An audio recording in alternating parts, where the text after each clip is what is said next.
section. I'm also the involved nationally as the past chair of the Committee on Younger Members within ASCE. So if you have any ASCE related questions, feel free to reach out.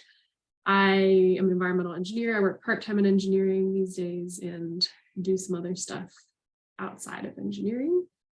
We've got some announcements that we're going to talk about. This is our annual LOCEA Awards meeting. So we'll be awarding the LOCEA Awards and then talking about 2 new awards that we introduced this year, and then having presentations on those 2 LOCEA projects from Aaron and Brian. So you'll hear more about that in a bit. And then if anybody is interested in any sort of virtual networking, we'll have some space at the end for breakout sessions. But if folks are burnt out of virtual networking, you do not have to stick around for those if you don't want to. And I anticipate that we will be done before 7, so plenty of time for your evening still. A couple little reminders for Zoom. I know we've all been using Zoom a ton in the last few years, but please try to remember to keep your microphone muted if you're not speaking, and just to help with some bandwidth issues, turning your video off during presentations can be helpful. There is a chat feature available, so if you have any questions at any time, please type your questions into the chat and we'll help facilitate getting those to the presenters. And if you want to toggle between views to be able to see things differently, you've got access to gallery and speaker view options. And if you want to test out the chat or find the chat, we have this fun little question here for what are you most looking forward to this spring? For me, it's the flowers right now, despite them causing allergies. They're very pretty. I'm enjoying getting to walk around and see them. And then just sunshine and more daylight after daylight savings this weekend. Jeff's on board with that, longer days, like it. And sunshine, good themes. Announcements from the section level. We are currently accepting nominations for board positions. They are due March 24th, and we currently have openings with our president-elect, treasurer, director of branches, and secretary. If you are interested in running for any of those positions or know people that might be interested, please contact Dawn at the email on the screen, awards@seattleasc.org. I know this is a small group on this call tonight, but I will just say we have not had a secretary or treasurer for a couple of years now, and that gets a little challenging with everything. So having folks volunteer is really, really helpful. If you have any questions about any of those positions, feel free to reach out. Or if you have ideas of people, we can always use help trying to brainstorm folks who might be good volunteers in those roles. And the YMF is always looking for volunteers as well. You can contact Amy Moore at her email address on the screen, ymf@seattleasc.org as well, if you know of any younger members who might be interested in volunteering. Our scholarships are coming up. This is kind of the time of year for YMF scholarships and the 2 scholarships that the section gives out. These are for high school and college students. We frequently have really low applications for all of these scholarships, which means there's lots of money out there available for people. So if you know of any high school students or college or graduate students who could use some money and are pursuing degrees within civil engineering, the link at the bottom of the screen there has the path to those applications. And same, if there's any questions, feel free to reach out to myself, Dawn, or anybody on the YMF board there. Next slide. We partner with the YMF on all of our K-12 and volunteer activities at the section level. So there's a couple QR codes on the screen there. If you have interest in volunteering within the civil and environmental engineering community or within K-12, also looking for teacher contacts to try to get into classrooms a little bit. So if you have kids who are in school and you think that their teachers might be interested in anything like this or stuff that ASC can offer around education around civil engineering and science, we are always looking for direct contacts and opportunities to partner with folks. So we can provide those links in other forms, but please feel free to fill them out if you know of anybody or you yourself would be interested. Next. Oh, and John put the links in the chat. So if you want them, they're there. Finally, we have some upcoming events. We've got WASAFE Building Safety Evaluation Training on March 20th at the Linwood Convention Center. So if you're involved with WASAFE or interested in that, please check that out. Our April section meeting is going to be a joint meeting with SEAW, and we're going to be back in person at the Museum of Flight for that meeting. So if you're missing having these dinner meetings in person, please mark your calendar for April 19th, and the event information registration for that will come out in our April newsletter at the beginning of the month. And then as far as returning to in-person goes, we have Rebuilding Together back this year. It will be April 29th. And if you haven't participated in Rebuilding Together before, it's an organization that partners with local homeowners who need support on renovations and upgrades to their houses. So we have a home that we've adopted basically for this year and are pulling together material lists and getting things purchased to be able to go out and do a bunch of work on this person's home and help them out on the 29th. So we're looking for probably around 30 volunteers to come support. No experience needed. Everything will be either you'll have help around what you need to do, or we'll try to put people who have experience in particular roles. But it's a really fun event, good opportunity to get together in person again and do something a little more active. So registration information and details for that will also be in the April 1st newsletter. So keep an eye out for that. With that, I think it is, I'm going to pass it off to Don. He is our past president of the section and the awards chair as the past president. Thanks, Alyssa. So yeah, I'm a bridge construction engineer over at HDR. I'm also the sustainability leader for the Bridges Structures group. Today I wanted to just talk about some of the awards we have, as well as the new ones that we have implemented this year. This year we added both the Engineer of the Year Award and the Young Engineer of the Year Award. So we wanted to try to celebrate individuals that work hard to improve our industry and community, not just talking about the awards for the project. So we didn't have any applicants yet for Engineer of the Year this year. So hopefully in the future we'll have more visibility, and so kind of think about the people that you've worked with, that you enjoyed working with, and who you think would be deserving of these awards, and submit them for next year. We did, however, get one for the Young Engineer of the Year, so we'll do that next. The evaluation criteria for both of these awards are shown on the screen. So we look at how they've contributed to civil engineering through their leadership, through their research or career accomplishment. We look at how they've contributed to the community, society, and humanity, how they contribute to the promotion of the profession, and how they've been involved in mentoring. And so for this year, the Young Engineer of the Year is Mackenzie Kapachi. So she is a project engineer over at Kennedy Jenks. She also serves as the past president and board representative for the Seattle Section Young Member Forum. She works on water and wastewater treatment projects across the West Coast.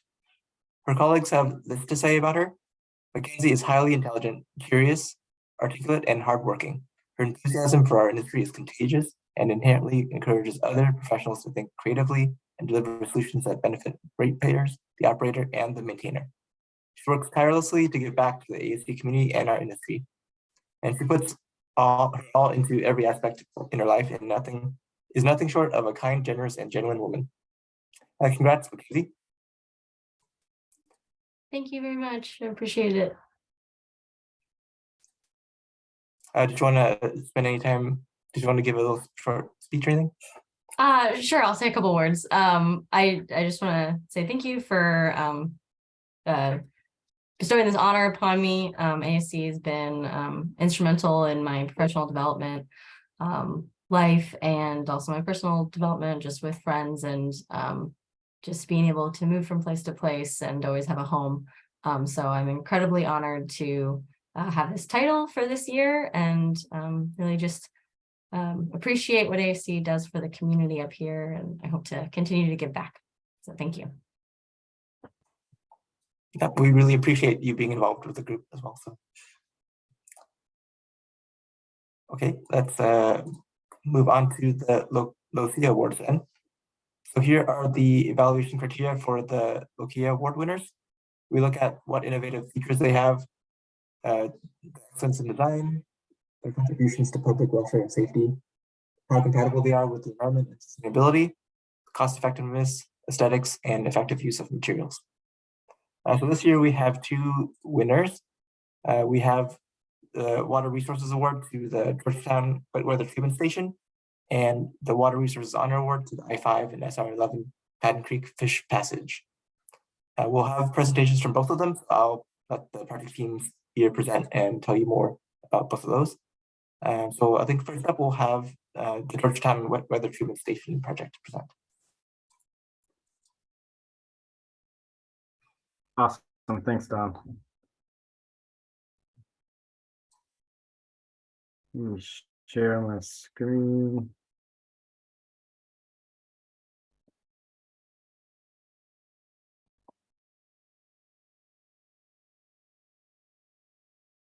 Can you all see the screen? No, not yet. Not yet.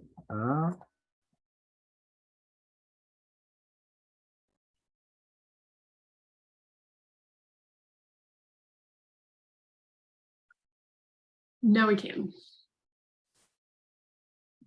Awesome. Zoom newbie here. So happy to be able to receive this award from ASCE. My name is Brian Shuck. I work for Jacobs Engineering, and we're happy, happy to be here to talk a little bit about our project, both for Jacobs, our many teaming partners, and of course our client, King County. Wanted to give a special shout out to Bobby Gilmore from Kennedy Jenks, who is, I don't know if the project could have been completed without her help in the field. And then also to Jeff Lunt at King County, who I saw at Whatcom. So thank you to both of you. I thought I'd just give a quick overview of the Georgetown Weather Treatment Station. Its purpose is to treat combined sewer stormwater overflows in the Georgetown neighborhood. Now that it's constructed, it can treat up to 70 million gallons a day of flows that would have been released into the Snohomish waterway, and which is really great. The coming slides, I'd like to give you an introduction, or at least an overview of what our project schedule was like. Then I want to take us back and look in that area and why our will look exactly what the Georgetown summative approaches our team used to many of components that make the large project. And then there'll be time for some questions at the end. So Georgetown treatment began 2013. Or siting review, we looked at over 20 locations in surrounding of the Georgetown neighborhood, and then at sites where we led on a two where the county was able to acquire 4. Hey, Brian. Design began. Yeah. You're cutting in and out a little bit for me. Cutting in and out just a little bit. Turn off. Yeah, maybe that will help. All right. Can you hear me better? So far, yes. I'll let you know if not. Okay. Sorry. Bandwidth issues out here in Snohomish. So design began in 2014 through 2017, and site prep out on site began in 2017. with construction of the treatment station the following year. One thing to note, if you look at the picture on the right, the package or the overall design for Georgetown was divided up into 3 separate construction packages: the wet weather treatment station, the conveyance package, which both built the conveyance network that supplied water or combined sewer to the treatment station, as well as conveying the treated effluent to the connection point with the 3rd package, our outfall. If you look at that schedule, you'll notice there's a gap in the outfall line at the bottom, and that was due to maintaining the fish work window. And so there's a period of time when we could do work, and then we had to stop and demob for a bit, and then continue. So that's a quick overview of the project. Now let's look at why the project was necessary. So you look at the map on the left, initial sewers as the Georgetown area was urbanized and built up. Conveyance pipes were placed in the ground to convey both sanitary sewer and stormwater, and those pipes were just routed right towards the Duwamish River. In the 1960s, the Purple Line, the Elliott Bay Interceptor, or EBI, was installed to convey flow to the north to the county's West Point Treatment Station. And then at each of these connection points with the blue and the purple regulator stations were built to act as relief points should the EBI reach capacity. And under pre-Georgetown treatment station days, that would occur around 20 times a year, where untreated effluent, a combined sewer overflow would occur and untreated water would flow to the Duwamish. If you look at the pictures on the right, see with a combined sewer system under dry weather, flows from buildings, restaurants, places of work, get contributed to the sewer, and the sewer then conveys those flows to the plant. Under a wet weather event, you have both that sanitary flow as well as water from roof drains, foundation drains, and many of the roadways are also connected to that combined system. And then as capacity is reached at those regulator stations, flow is then sent out and outfall to avoid flows backing up into buildings and workplaces. So when you look at developing combined sewer overflow solution, there's a few approaches that can be used, at least predominantly in our urban area, King County and Seattle. If you look at the graph on this screen here and you think of the purple line there as the amount of water you can fit in your pipe at any given point of time, and you look at the green line, that's what the system sees today. And that's both due to increased urbanization in our downtown core, as well as just system age, as well as climate change. And so there's many times where the incoming flow is greater than our capacity. And each one of those instances on that graph is where we would see those relief points that those regulators engage and send untreated water out to the Duwamish Waterway in the case of Georgetown. And we were looking at ways to solve those. One term that you may be familiar with is green stormwater infrastructure.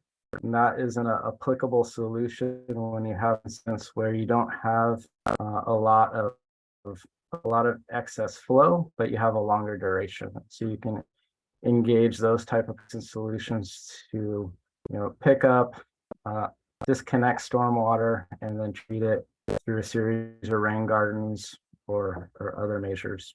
Another solution we have in our toolbox is for short, longer duration blips, and where we have capacity, we can actually improve the conveyance network by increasing the size of the pipe or add additional pipes. And so we effectively raise the purple line up above the demand, the green line.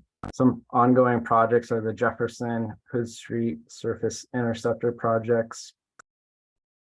Next, where we have large amplitude and long durations, followed by a time period where there's excess capacity. That's where you look at building storage type solutions. An example of that is the Ship Canal Water Quality Project that's currently under construction.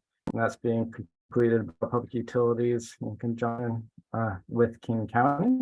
And that project, when constructed, will provide 29 million gallons of storage, which is quite a bit. And then lastly, where we have a lot of quick duration events followed by a lot of available capacity, you end up with a solution where a treatment station like Georgetown is the best approach and solution. So if this graph was real and you're comparing it against the Ship Canal Water Quality Project, the amount of water or volume you would need to handle Georgetown is about 3 times the size of the Ship Canal Water Quality Project, just due to the amount of available capacity of the system after events. Focusing in specifically on the area where Georgetown is located, here's some maps of King County as well as and then into Seattle. So Georgetown picks up flow from 2 basins within South Seattle, both the Brandon and Michigan, for a combined area of about 21,000 acres. Things to note about the area is it's really flat and it's all heavily industrially used, and almost every 3 square inch is paved. So a lot of impervious surfaces, which generate in some very flashy storm responses. This graph here showcases one of the inflow hydrographs that was used during design. You can see up on the top of this graph is rainfall, and this represented storm accounts for just under an inch of rain and 3 little blurps of rain. And you can see the responsiveness of the system in the area, where just a little bit of rain, we go from essentially 0 million gallons of flow up to 20 million gallons of flow. Then there's a little break in rain and we start to go back down, and then some more rain, and the system responds all the way up to 40 MGD. And that timeline is just a handful of hours, 3 hours from 5D up to 40. So our team had to develop a solution that could go from not operating to treating effluent in just under a few hours. And that's what the Georgetown facility does. Quick overview of how our project interacts with the existing system. So we constructed these 3 dots, new regulator stations, where we pick up flow and then just continue under dry weather conditions to route it to the EBI. Once it starts to rain, there's gates in these regulators that will start to modulate and close, which will send flow into our equalization basin through our screening facility and into our equalization basin. And if the event is small in nature, where we don't need to engage the full treatment facility, we have small pumps in the equalization that will pump that flow back to the regulator. And then it'll be on its way to the West Point treatment plant. This is also how we drain this portion of the facility after an event. Under larger events, we collect flow and then activate the treatment station. And then once that is engaged, the treated effluent is conveyed via our conveyance pipe out to our outfall. Specific stats related to the treatment station. So our peak event volume is 85 million gallons. Our average annual treated volume is 67 million gallons of treated effluent a year. The average number of times the station will activate in a year is just over 20. And as you saw from those influent hydrographs, events can last anywhere from a few hours to a few days long, depending on our weather conditions. Our site has extensive on-site stormwater management, which we'll highlight in a few slides. project received a $120 million construction bid. And overall capacity of the station is 70 million gallons. And that starts with screenings, where screenings building handles 115 MGD, and that sits on top of the equalization basin, which then buffers that incoming flow. So we could reduce the size of the plant from 115 down to 70. And then our treatment station, treatment of ballasted sedimentation is at 70 MGD, followed by disinfection at 70, and then our conveyance at 70 MGD.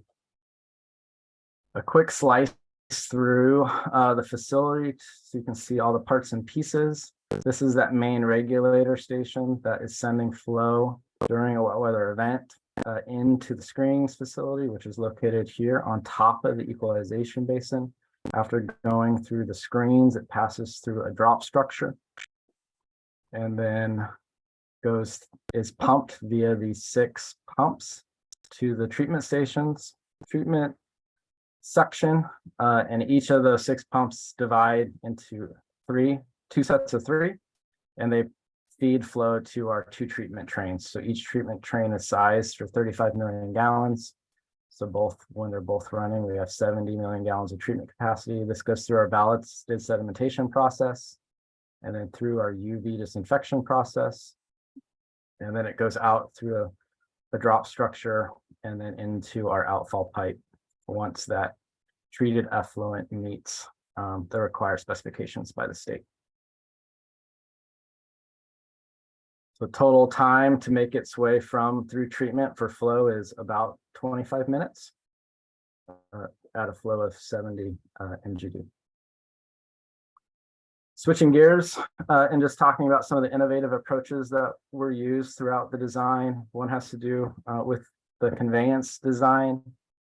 Don't know if you recall that map where I showed the 2 basins that were used or that our project is controlling. The outfall points on those 2 basins are about a mile apart, which is a significant distance when you're wanting to build a large diameter pipeline. So our team worked with the modeling and all of the flow measuring done through the pre-design and then in the design process to look at ways to control both basins by building improvements right here at the section right where we're building the plant. So right where the Michigan regulator is. And so we were successful in unloading the conveyance system at Michigan, which allowed the Brandon, the one that's a mile to the north, to remain in control. And that saved us from building that, roughly 3,700 feet of pipe back down south to the treatment station. We did have a few improvements at the Brandon regulator. We added a 30-inch connection to help get a little bit more flow to go into the EBI since we were taking flow away from the pipe here at Michigan. Highlighting our outfall. So again, we did this through 2 summers. Outfall was installed and it contains 8 diffuser ports along the Snohomish River, which allows flow to exit and get good mixing as the treated effluent discharges. Permitting was another heavy component for our team to consider throughout design. We had about every permit you could imagine, both federal, state, local, and railroad. So we had a team set up from the beginning to handle and schedule those permits, as well as frequent meetings with each of the agencies. We developed a memorandum of understanding with the city of Seattle that included our design and construction schedule. So they were able to respond and could plan for when we'd be turning in our permit packages. And that really helped both build a relationship with our project team and all the regulators, but also helped us get through our permitting hurdles efficiently. Another area we did some advanced work with site investigations. We looked at underground overhead utilities extensively. We planned for obstructions. We did a lot of advanced potholings to find utilities, so we knew what to design for and design around without it being something that would come up during construction. Something that was unique was related to contaminated soils that we knew were in and around the area. We did some preliminary investigations in the areas where we had a lot of earthwork. And then we also had our contractor develop a unit price for dealing with contaminated soils should they come across them. Community outreach was also instrumental throughout the design. I think our team reached out to roughly 120 people, 111 businesses in the area. There's many different languages spoken in this area. We worked with some partnerships, both with Georgetown Community Council, Office of Sustainability and Environment, Maple Elementary, and then South Seattle College. We had an equity and social justice action plan developed throughout design.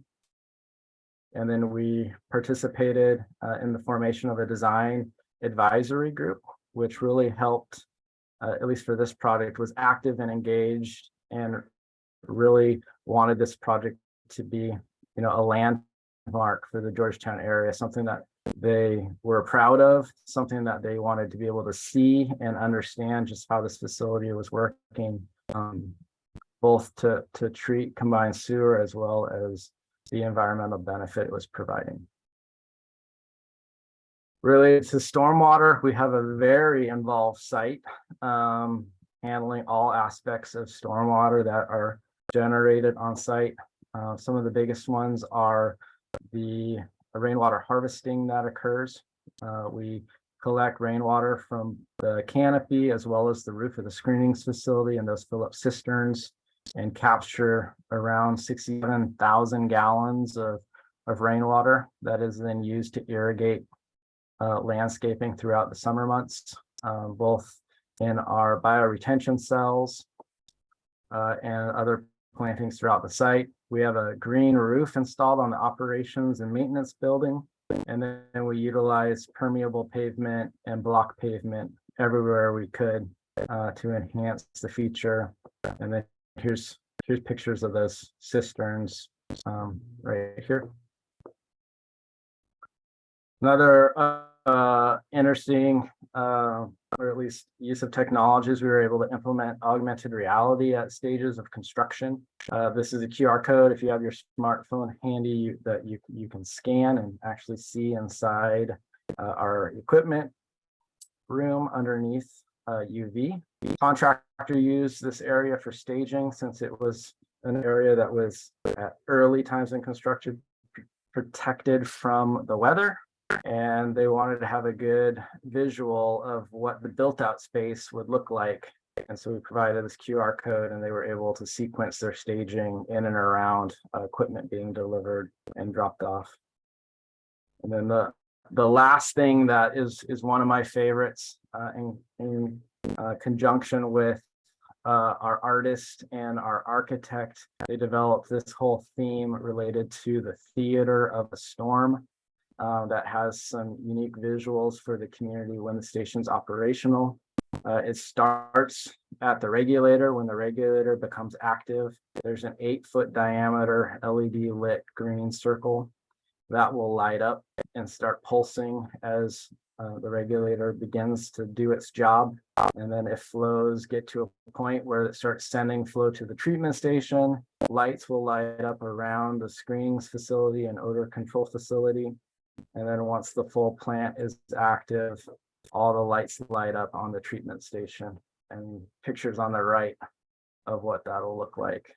So the community is able to see, if you're driving around the Georgetown area and you see us all lit up, then you know it's probably raining also. But just a cool aspect of integrating light visuals with a municipal station. This is my last slide. This is just some early concepts from our architect showcasing what this would look like during a stormy night in Seattle, and then on a clear day. And that's it. Thank you for taking a chance to listen about our Georgetown wet weather treatment station. And thanks so much for recognizing the project with this year's award. Any questions?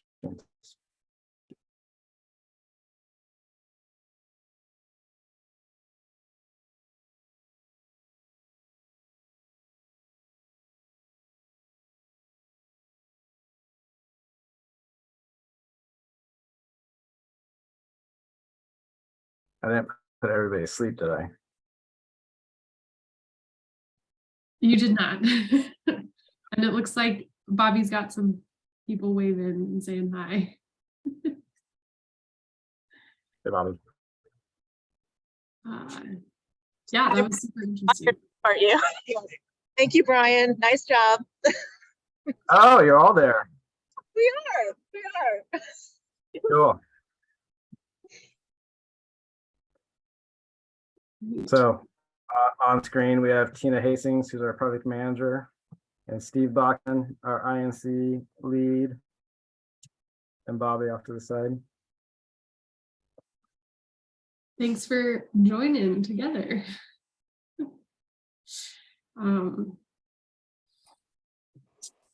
Thanks, Brian. Yeah, I think the project's great. Bobby also gives a lot of tours, so I was lucky enough to get to go on a tour of Georgetown a couple months ago. So yeah, hopefully we can do another tour when everything is all substantially complete and Oasis is ready. Well, whenever the final checklist is done. Yep. Okay, up next is Aaron. Great. All right, I'm gonna attempt to share my screen here. And let's do this guy. Okay, so hopefully you should be seeing a nice, pretty picture of a lovely, peaceful mountain stream. Is that what y'all are seeing? Yep, you're good. Great. Well, first of all, thank you very much for the honor award in the water resources category. I'm really pleased to accept it, and I'm really looking forward to talking to you guys about the Patton Creek Fish Passage Project. My name is Aaron Olson. I'm a principal and a bridge engineer at KPFF. This was a really fun and rewarding project. And again, just really excited to talk with you all about it. So brief overview. I'll give just a real brief history on WashDOT's Fish Passage program and why the state DOT is involved. I'll talk a little bit about what Fish Passage means. And then of course, I'll talk about the project itself. So just a real brief history on WashDOT's Fish Passage program. For those who might not know, it's all over the news. And if you're involved with infrastructure, either on the water resources side, roadway design side, or any other of the major civil engineering disciplines, you've probably heard of it. But for those who haven't, it really goes back to the treaty that was signed between the United States and the local tribes here in Washington state. And really that treaty was ratified in 1859. So this is a result of something that happened many hundreds of years, a couple hundred years ago or whatever. And really what that treaty says is that the tribes ceded their territorial claims to their lands to the United States. And what they received back from the government at that time was fishing rights. So, you know, you can see there in Article 1 what they gave up, and then in Article 5 right there, they maintain their right to take fish in a usual and accustomed grounds and stations throughout the Pacific Northwest. In addition, they did receive a very paltry sum of $150,000. Fast forward a good chunk of time, and in October of 2009, those tribes were successful in a lawsuit against the state of Washington, where they claimed that when Washington State DOT built out the roadway network, they did irreparable damage to a lot of those fish-bearing creeks and streams by putting in non-fish passable culverts where those streams occurred, wherever they interacted with the roadway. And that infringed upon their abilities to utilize their accustomed fishing grounds and subsist off of some of those fish species. And this was a really landmark case. I mean, it basically directed the state DOT to fix these barriers, and a very rough cost at the time was roughly $3.7 billion in estimated construction costs. So here's a map of those barriers. As you can see, it's primarily focused in the Puget Sound region. but there are barriers all over the state, of course. 2,000 fish barriers statewide. 1,000 of them are subject to this injunction. And 413 of those need to be corrected by 2030 in order to maintain compliance with that court order. And then there's another 600 that must be corrected, as those structures reach their expected life, or if there's some other transportation project that might affect those structures. So a significant number of crossings and barriers that need to be corrected. And these numbers are a bit old, but through 2018, they had only corrected 66 of those initial 413. So a ton of work to do and not a lot of time to do it. I mean, 2030 is just around the corner, as we all understand how quick time flies. So what does fish passage mean? I mean, it really depends on your perspective. The goal of the program is to return those creeks and streams to as close to their natural condition as they were prior to the build out of the state highway system. And that often looks something like this. This is an untouched creek out in the wilderness. It's got log jams, it's got woody material, and these are habitat features that allow for fish to thrive. And that is really important when we design these new crossings, is that these streams need to make sure that salmon of all stages, from little tiny fry all the way up to the adults that return back to these areas spawn, that we provide a design that meets those needs. And so you have to have a whole team of not only engineers, designing the roads and the bridges, but biologists to design these streams, and stream designers to make sure that they function. But the other key importance is the tribal partners who are involved. So, when WashDOT, again, it's all about perspective. When WashDOT sees the stream, they see, okay, how do we get a road across it?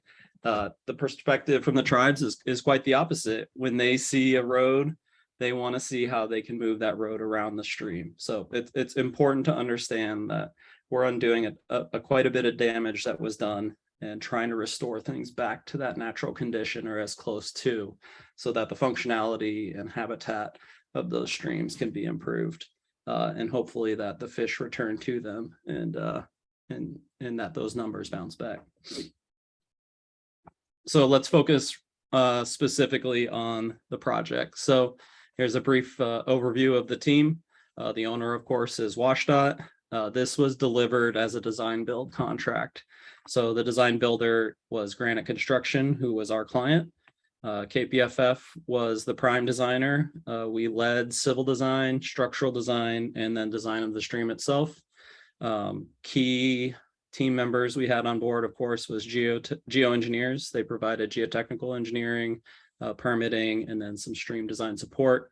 And then, of course, Transpo Group, who helped us with maintenance of traffic. And that's a really big theme for this project, as we'll talk about here.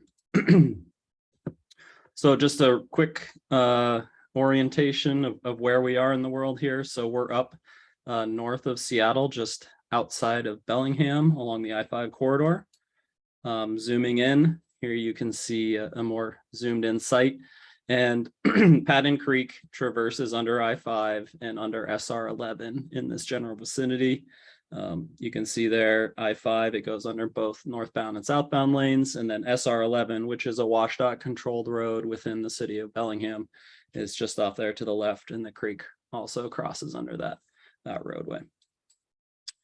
Here's what the culverts looked like prior to the project. And, as you might recall, when they built out the roadway networks in the 50s and 60s, they really did not pay attention to the needs of the fish and the environmental function that these creeks had. It was really just, how big does this culvert need to be to move the flow from one side of the road to the other? And so the picture on the left is the I-5 culvert. It was a 5x5 box culvert under the roadway, and then the the SR-11 crossings on the right, and it was just a couple of, I think, 5x5 cells side by side. So not conducive to fish passage for sure. So I'll talk a little bit about some of the challenges, starting off with the I-5 site. So here's a roadway cross section. You can see the creek would pass underneath the roadway prism, that is I-5. Here we have the existing grade. And you can see when they built the highways out, they just pushed a huge roadway fill prism through the area and buried the existing creek and put it in a culvert. So there's roughly, I think it was about 40 or 50 feet of fill on top of this culvert. And you can imagine that if we need to open this up and put a creek channel in, that means moving a lot of dirt and a lot of potential impacts to people traveling on I-5, right? This is the major north-south interstate in Washington state. It travels not only a lot of people, but a lot of goods up to Canada, down to Oregon. And you can't just interrupt the freeway willy-nilly while you're putting in a new creek crossing.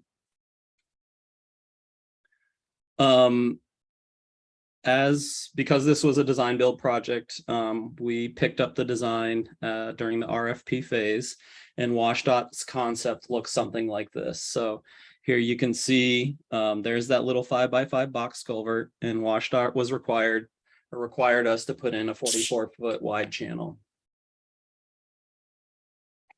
You can imagine that if you were to build a traditional bridge, you'd have this 44-foot wide channel, which was a requirement of the contract. And then you might come up at a 2-to-1 slope. And by the time you reached existing grade, you would have a 150 to 160 foot long bridge. And this is what WashDOT showed in their concept. Building bridges like this is very commonplace. We do this all the time. You know, you might have girder cross section that looks like this. And in the end, your structure might look something like that. And this is an crossing nearby where they did a similar approach. But building a bridge like this takes time. It has a significant impact to put in on a 150-foot long bridge, right? You got to detour road, you got to detour traffic off the road, you know, dig down, build foundations, place girders, etc. And it's costly and it's time consuming. So during the proposal phase, the team brainstormed a different approach where instead of building a much longer bridge, 150 to 160 foot long bridge, we're going to build the same 44-foot long wide channel, but instead of laying back the slopes and putting in that big long bridge, we're just going to build vertical walls. And that, of course, results in a much shorter bridge, 65 feet long. And I'll talk a little bit about the bridge type here in a second. But this meets all the goals of the project, right? They get their 44-foot wide channel, but the trade-off is that you're building a much shorter bridge, which has speed impacts or construction duration impacts, but much taller walls, right? You can just kind of see that visually speaking.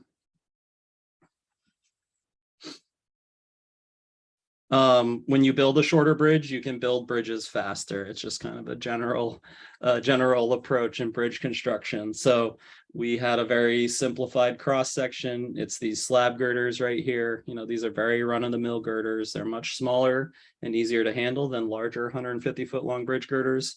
And then you can place a bridge deck right on top of them without building formwork or false work. It's really quick construction and much more cost effective. Another innovation we used was a completely different foundation type. So obviously when you build a really long bridge, it weighs a lot, and you need to build foundations that of course can support it. Typically that might involve piles or drilled shafts to support that weight. Here we selected a different type of foundation system. It's called a GRSIBS bridge, and engineers love acronyms. It's really no more complicated than layering up dirt with geosynthetic reinforcement. So here you can see a cross section. You put in this grid reinforcement as you compact dirt in layers, and then you just lay the bridge girders directly on that subgrade. Because the bridge is lighter, this reinforced soil can carry the vertical loads from the bridge and the traffic without needing piles or drilled shaft foundations. The other benefit is that it goes in real quick. You're not having to mobilize a big drill rig to put in a shaft or pile driving equipment to drive piles. You can literally install this stuff with hand tools. Like here's a guy running a plate compactor to compact the soil. And you can see them building up this face of the abutment. It requires light hand tools, fast to construct. It goes up really quick. And then the bridge just sits directly on it. It does have this block facing, but that's really just to protect the soil behind it and the reinforcing that's contained within it. So how did we use this in the project? So I'm going to talk a little bit about the construction sequence, and this is really how we met one of the key goals, which is to minimize traffic impacts. Again, this is I-5.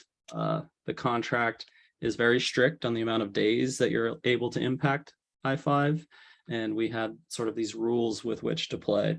So stage one is at night, we're allowed to close lanes temporarily, and we would put in a soldier pile wall, and that will support the bridge ultimately. So we put in these soldier piles here.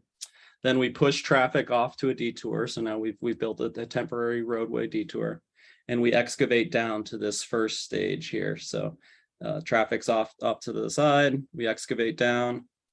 And now we build the first stage abutment, and that is that GRS IBS abutment. It's just this layered dirt with reinforcing and a facing on it, and it goes in very, very quick.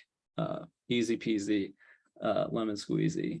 Next, you place the girders on top, you cast your deck, you cast your barriers, and boom, you can put traffic right on the bridge. I mean, it doesn't take much more than that. And traffic is back on its main line, and people are driving across it. And as far as they know, the project is done, right? But we still have to go down. We still need to excavate another 30, 40 feet until we get down to the bottom of that channel. But by utilizing this first stage abutment and then these soldier pile walls below it, we can do just that under live traffic. So again, we start to excavate down, and we're installing tieback anchors to help support that lower wall. And again, traffic, I must reiterate here, traffic is driving along as if nothing were different or changed. And then finally, we reach down to our final grade here. Here's that little existing culvert that gets demolished, and then the creek can be put into the brand new channel. So this was the key benefit here, was we're able to get traffic back online and build the creek without anyone being impacted. Here's just a brief rendering of what that looked like in design. Here you can see kind of the creek channel. Excuse me. Here's kind of that two-tiered wall, and I'll show you construction photos too. And then here's that upper tier. As I mentioned, these walls that held up the bridge, they required anchors, and you can see not only did they require anchors, but they required a lot of them. And that required us to model those anchor locations in 3 dimensions so that they wouldn't conflict with each other. And it was really just a big geometric and CAD exercise, but a really fun challenge nonetheless.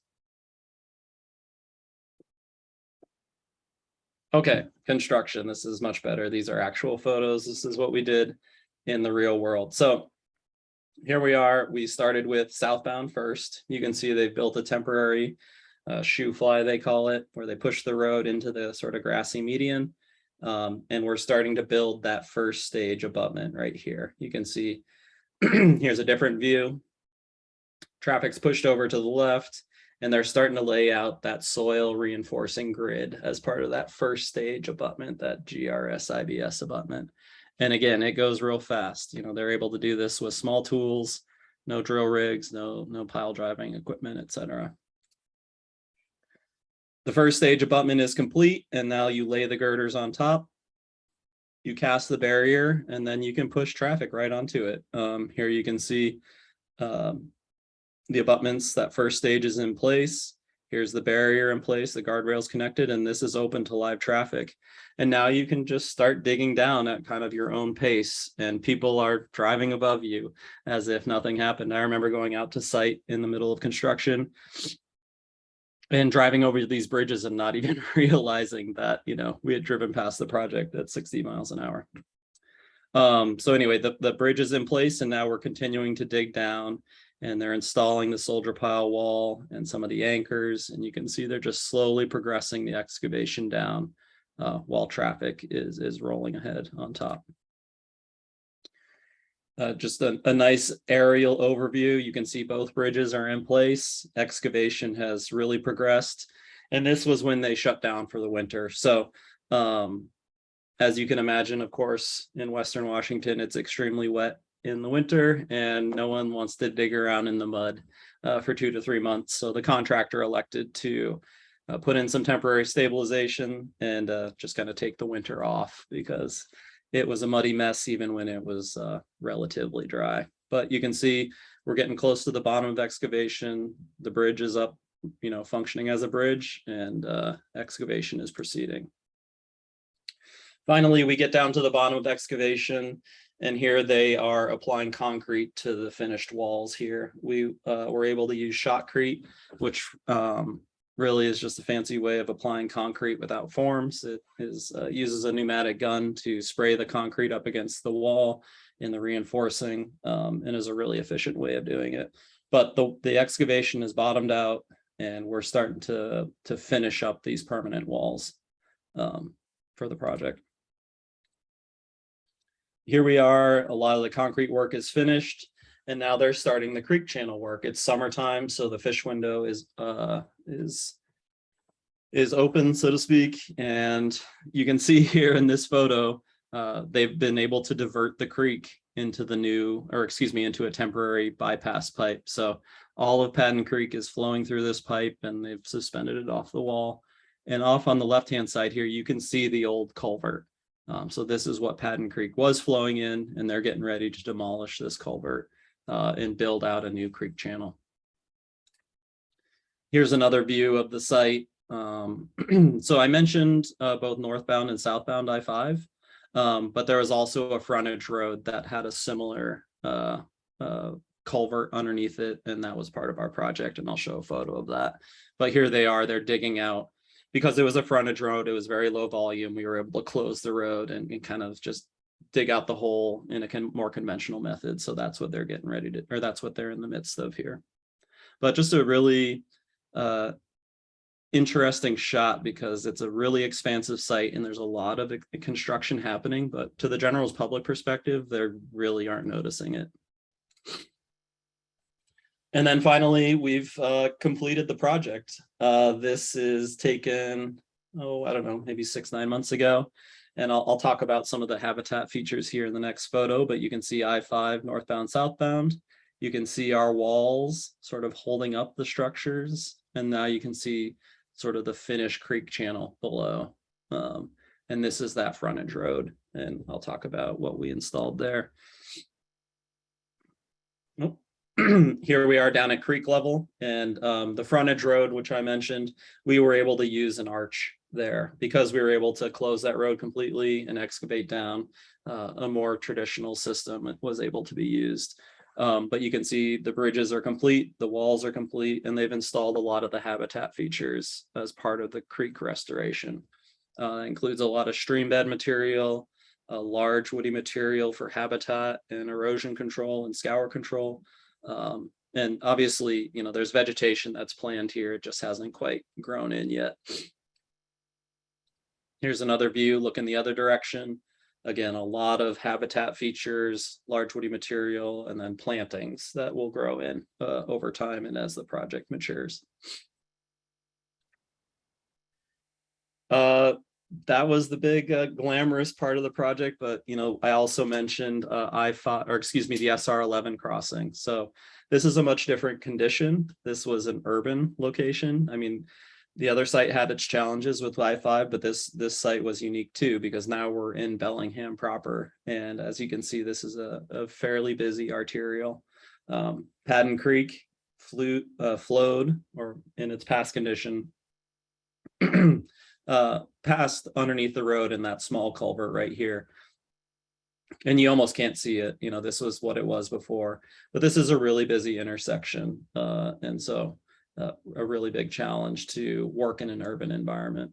And the approach here was really working with the city and working with other local stakeholders and giving them a couple of alternatives for them to consider. One is that we can phase construction, push traffic to one side of the road, build half of the culvert, and then swap it back over to the other side of the road and finish the rest. And, we all understand what that's like. That means long duration of construction.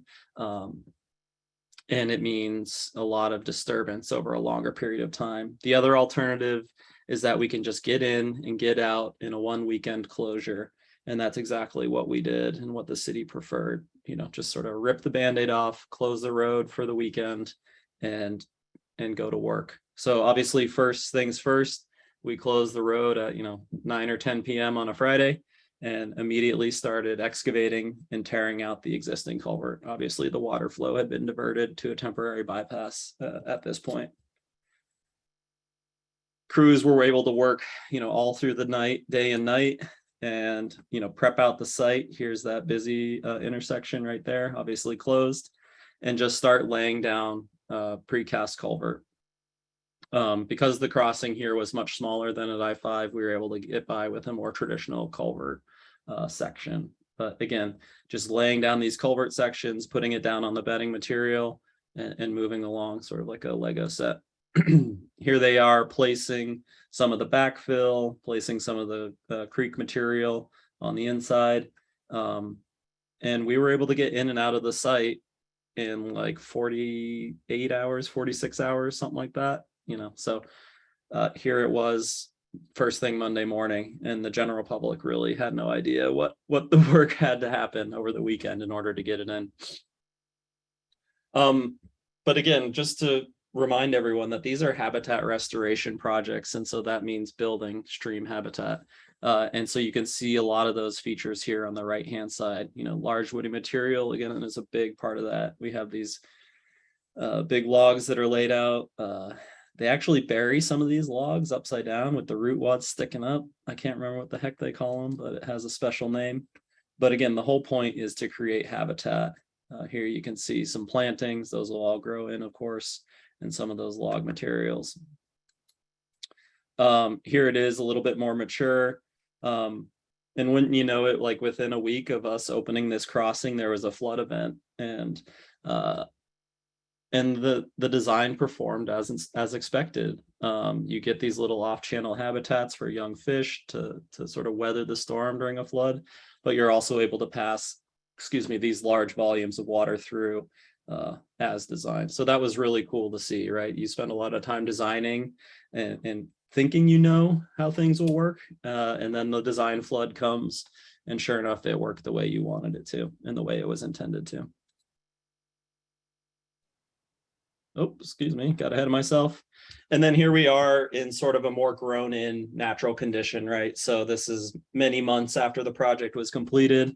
A lot of the vegetation has taken hold, and this is starting to look like, one of those natural streams that I showed you guys early on. And that's really the whole point of the project, is to, as best as humanly possible, restore these deficient creek crossings into something that better resembles nature and provides fish habitat. And then I wanted to share with you a little video real quick before I open it up to questions, if I can find it. Okay, here we go. Are you guys still seeing the screen here? Yes. Okay, great. This is a video that our partner Geoengineers took. So we're at the SR11 site. This is just mere weeks or maybe a few months after the site opened. And this is really a testament to how resilient nature is, and that if you give it an opportunity to bounce back, it will bounce back, but you got to have the right environment. So here they are doing a little fish survey after construction.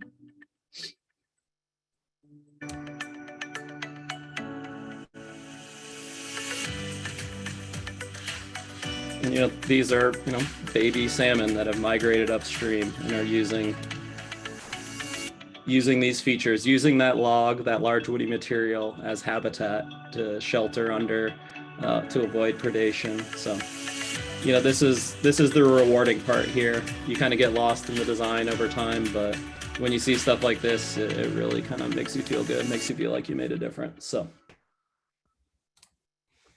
with that, I will open it up to questions.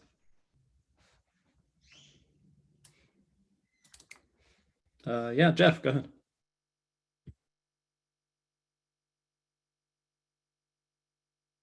Jeff, did you have a question? You might be muted still.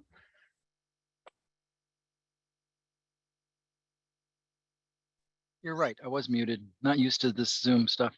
Yeah, no worries.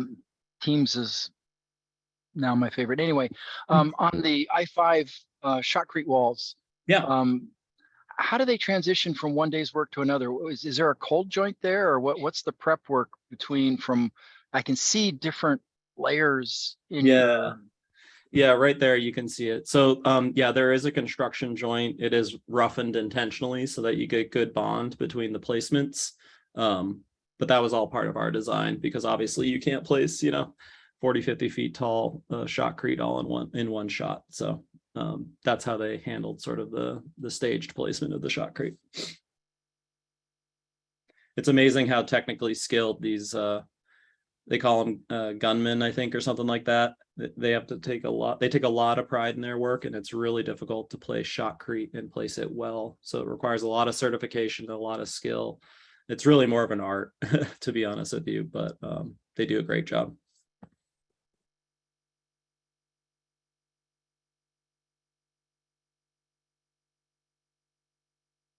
Do you see this type of approach being something that will be applied to more of these types of projects in the future? Yeah, I think so. It's really not common or uncommon that a lot of these fish barrier crossings look like this cross section here, where they've buried, these old culverts under tens of feet, 50 feet of fill, right? And when you're dealing with a busy thoroughfare like I-5 or any other, major arterial or highway, when you build a traditional bridge, that means a lot of impact and a lot of moving of dirt material. And that can result in a lot of traffic delays and things like that. But it's a trade-off, right? You're trading off a more traditional bridge, which looks like this. It's a long structure, but it's got really short walls, for something that is a very short structure. Where's my other figure? But with very tall walls, right? So it's a trade-off on what your goals are and where you think the most efficient design lies. And in this particular case, it was this type of construction. But this was the innovation that our team came up with during design, or during the proposal phase. Remember, this was a design build pursuit. This innovation was the reason that we were the lowest and successful bidder. All the other teams proposed a more traditional bridge structure, and they were more costly and had longer traffic impacts than we did. So short answer is yes, this works, but it doesn't work everywhere, right? It's very site specific sometimes too.